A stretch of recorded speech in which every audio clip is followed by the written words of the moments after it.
So, good afternoon, everyone. I'm Amay Agrawal, and I'm a PhD student in Professor Olga Kalinina's lab at Helmholtz Institute for Pharmaceutical Research, Salem. So, first of all, I would like to thank the organizers for giving me this opportunity.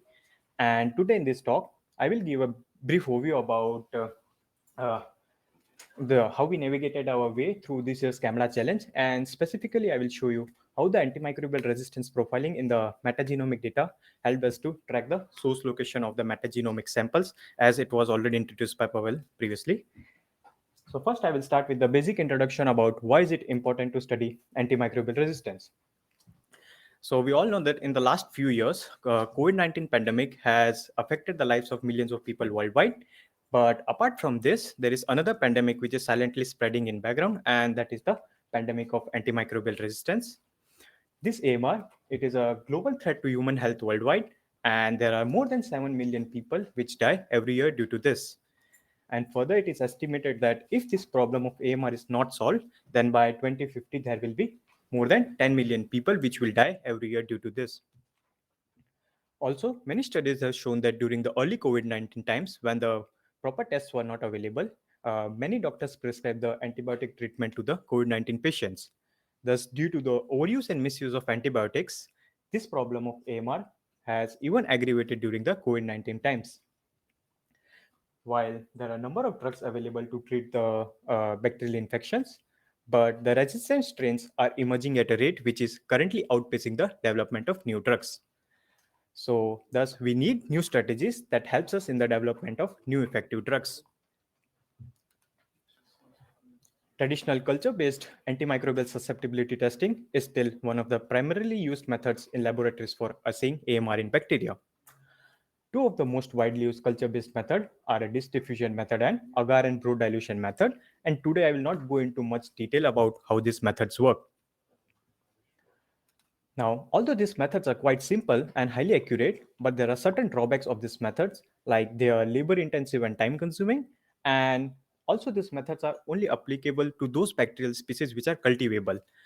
And the fraction of the total bacterial species which are cultivable is very small as compared to the total bacteria present in the environment. Thus, we need new techniques that can help us to extend our understanding about other resistant bacterial species present in the environment. Fortunately, high throughput sequencing based metagenomics can help us to overcome these problems, as it can characterize microorganisms directly from the environmental sample. This metagenomics, it is the study of genetic material recovered directly from the environment. This metagenomics, it can provide us with the overview of the genes as well as the relative abundance of antibiotic resistant genes present in the sample.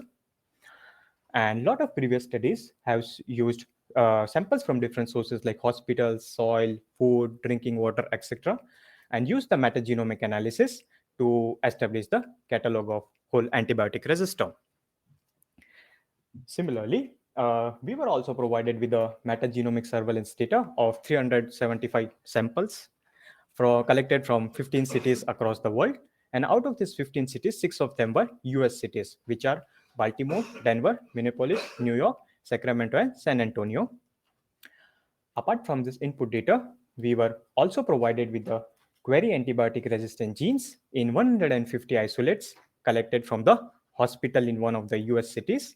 And the goal of this challenge, this is CAMDA challenge, was to identify the city of origin for this query isolates. Now, in our analysis, we just focused on the US cities because our query isolates came from the hospital in one of the US cities. Next, we will look at the pipeline that we used in our study to identify the city of origin for these query isolates. So first, the raw reads from each isolates were pre-processed with adapter removal to remove adapter sequences and trim low-quality reads. Next, the reads were screened to filter out contamination from potential host species such as human using Botai2. Filtering out these human sequences is a good practice because most of the isolates are handled by human at some point, and this may introduce some contamination. Next, these non-human reads were then further subjected to error correction using Bayes hammer, and then these error corrected reads were then used for further downstream analysis. I will discuss the other steps of the pipeline as we go along this presentation. The first step of our analysis was to perform the taxonomic classification, which is also usually the first step in any metagenomic analysis to identify the microorganisms and the relative abundance present in the sample. Here we focused on identifying only these three species because our query isolates only belong to these three microbes. We performed the taxonomic classification directly on error-corrected reads using Kraken2 software, and this generated the classification report for each isolate. Next, the Braken software was applied on this classification report to identify the relative abundance of these three species for each of these cities as shown in this table. Now, from this table, we can see that the isolates in San Antonio have the highest relative abundance for E. coli and Klebsiella pneumonia, while the isolates in New York has the highest relative abundance for Enterobacter formaceae. And in general, from this table, we concluded that the target species have relatively low abundance for each of the cities. After taxonomic profiling, next we will look at the other steps of the pipeline that we used in our study to identify the city of origin for the query isolates. And first we did the simple intersection analysis. And for this intersection analysis, first the error-corrected reads were used to identify antibiotic-resistant genes in the isolates using RGI and Deep ARG software. Next, these predicted antibiotic-resistant genes were then pooled together for each of these cities and then compared with the query antibiotic-resistant genes using a simple Venn diagram. Now, from this Venn diagram, we can see that New York has the highest number of antibiotic-resistant genes that are in common with the query antibiotic-resistant genes, and thus the city of origin for our query isolates might be New York. However, uneven sampling can be one of the potential issue with this Venn diagram analysis because in our study, Minneapolis has only 6 samples, while New York and Denver have 46 samples. And thus, due to the presence of more samples, they might have more number of antibiotic-resistant genes, and thus more antibiotic-resistant genes are in common with the query antibiotic-resistant genes. To eliminate this uneven sampling effect, we next perform the rarefaction and extrapolation analysis, which is quite similar to the rarefaction analysis usually done in metagenomics to estimate the species richness for a given number of sample. In our study, instead of estimating the species richness, we wanted to estimate the number of antibiotic-resistant genes for a given number of isolates. This rarefaction analysis, it is basically a data normalization technique designed to cope with unequal sampling effort by upsampling or downsampling to same rarefaction depth for all samples. To perform this rarefaction analysis, we again use the predicted antibiotic-resistant genes using the RGA and DPARG software. Next, for each of the query antibiotic-resistant genes, we calculated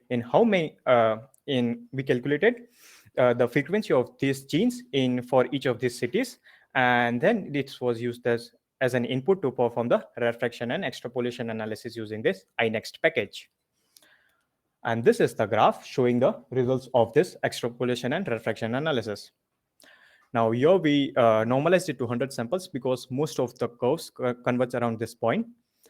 And from this graph, we can see that for New York, which is shown in purple, it has again the highest number of antibiotic-resistant genes, which are in common with query antibiotic-resistant genes for a given number of isolates. And we further confirmed it by calculating the 95% confidence interval, which is shown by the shaded area. Thus, similar to our Venn diagram analysis, the rarefaction and extrapolation analysis also showed that the city of origin for the query isolates might be New York. Finally, we confirmed our results by performing the inverse mapping analysis. And for this, first, the error-corrected reads were assembled into contigs using the Metaspit software. While on the other hand, we also collected the protein sequences of query antibiotic-resistant genes from various sources like CARD, Uniprotein, and CBI. Next, these protein sequences were then blasted against the assembled contigs of each isolate using tBlastN. After performing the blast, Unique significant query ARG hits were collected for each cities at different sequence identity, and then an across city comparison was made, which is shown in this graph. Now, here we selected the blast threshold in such a way that for the hit to be significant in this category, it should have an E value less than 1E minus 30 and a sequence identity greater than 95%. Similarly, for the hit to be significant in this category, it should have E value less than 1E minus 30 and sequence identity greater than 90%. And similarly, it works for other sequence identities as well. Now, from this graph, we can observe that for New York, around 70% of the query antibiotic resistant genes were found, which has a sequence identity greater than 95%. While only around 35% of the antibiotic resistant genes were found for Denver, which is the second best. And this percentage of query antibiotic resistant genes, it increases as we further decrease the sequence identity. Thus, this inverse mapping analysis further confirmed our claim that the city of origin for the query isolates is New York. Finally, to summarize this presentation, we developed the pipeline to explore metagenomic data and identify the city of origin for 150 query isolates who as a part of this CAMDA challenge. To identify the city of origin, first we performed the intersection analysis, and from this Venn diagram, we saw that the New York has the highest number of antibiotic resistant genes common with the query antibiotic resistant genes, and thus the city of origin for our query isolates might be New York. However, uneven sampling can be one of the potential issue with this Venn diagram analysis. And to eliminate that, we then perform the rarefaction and extrapolation analysis, which also showed that the city of origin for the query isolates is New York. And finally, we confirmed our results by performing the inverse mapping analysis, which further confirmed our claim that the city of origin for the query isolates is New York. Now, here I want to point out something that although all our evidence suggests that the city of origin is New York, but as Pavel already mentioned that it's actually Baltimore, and we did not get enough time to so we did not get enough time to reassess our data. So I'm open to feedback from you guys about what we could have done differently in our studies, or as you already mentioned that we will have some talk tomorrow about this. So yeah. Finally, I would like to thank Professor Olga for her supervision. I would like to thank Chen for all his help with the analysis. I would like to thank all the other members of the drug bioinformatics group for all the discussions. And finally, I would like to thank everyone for your time and attention.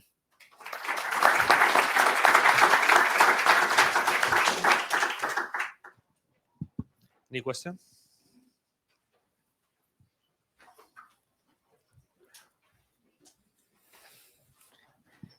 Thank you.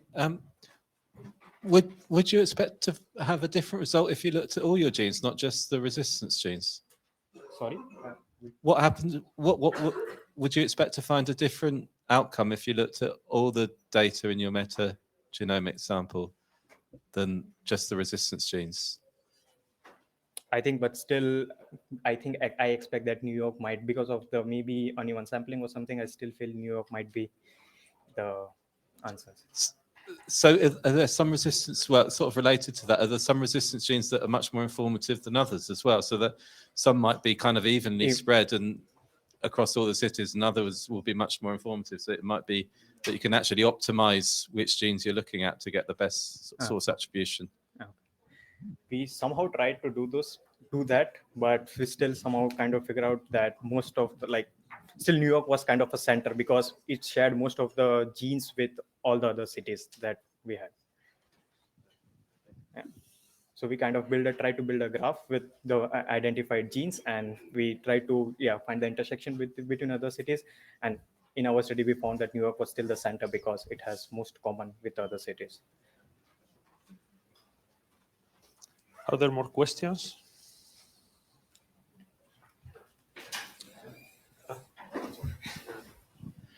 Thank you for your presentation. I was just wondering, does your method also give you any form of uncertainty of the result?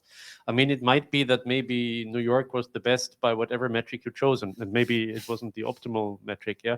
But would you get some form of an uncertainty, like So I think in a kind of uncertain, like an error bar? yeah. So here we Yeah, calculated okay. the 95% confidence interval here, okay. and from here also we can see that it was quite far as compared to the other. Interesting. Yeah. So you got the uncertainty. So you got the uncertainty wrong too. Okay. Interesting. Thank you. One more question over there. Thank you for the great talk. But how generalizable do you think that your approach is as soon as you move outside of the US? I think it, because whatever we did, it was kind of like the simple basic analysis. So I think it can be generalizable, but we didn't try because we knew that the query isolates came from the new US. But I think whatever we did was kind of like all the basic analysis. So I think it might lead to same thing. Thanks. One more question here. Thanks a lot. I wonder, are you considering to normalize with population size in the cities? We didn't do that. Yeah.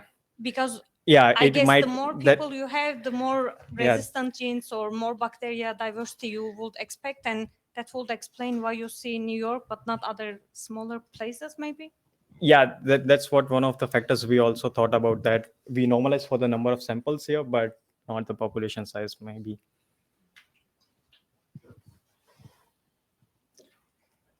Okay, so if there are no more questions, one more question. You said two approaches to finding antimicrobial. Yeah, you said you did two approaches to finding antimicrobial resistant genes. I use two softwares, yes, RGI and DPRG. IPA, RGI and DPRG. I use these two softwares to RGA, and DPRG. GPRG. Thank you.